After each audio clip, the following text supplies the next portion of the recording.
सोने के थरियावा में पलाले हलियावा रूजे फूला सजली हो सखिया कैली हमसे तीज के बरतिया त शिव के पूजन चली हो।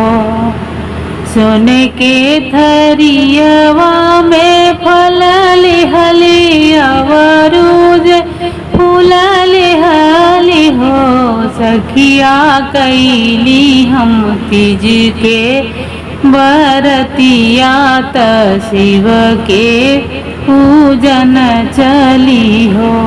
सखिया कैली हम तीज के बरतिया त शिव के पूजन चली हो।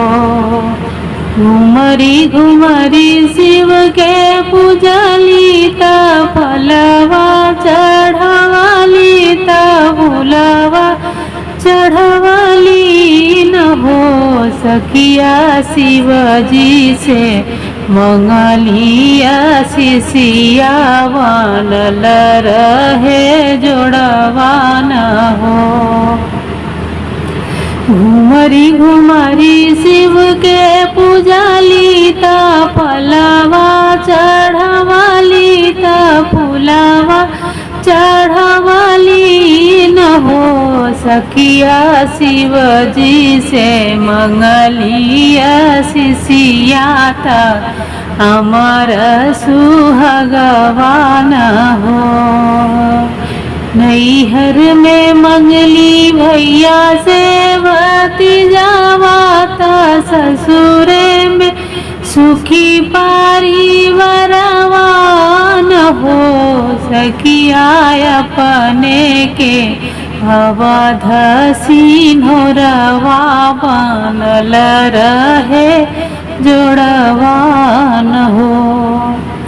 नैहर में मंगली भैया से भतीजावा त ससुरे में सुखी परिवारवा भरल भंडरवा न हो सखिया अपने के अवध सिंहरवा बनल रहे जोड़वा न हो।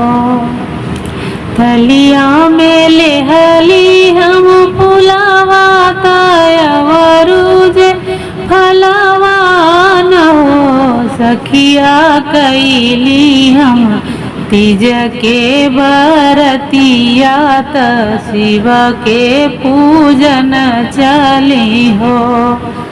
सखिया कैली हम तीज के बरतिया त शिव के पूजन चली हो। शिवजी दोनों हाथ जोड़िला विनतिया बनल रहे जोड़िया अमर रहे सुहागवान हो। शिवजी दोनों हाथ करी हम विनतिया बनल रहे जोड़वाया अमर हो सुहागवान हो। शिवजी बनल रहे हमारो जे जोड़वा त अमर सिंहरवा न हो।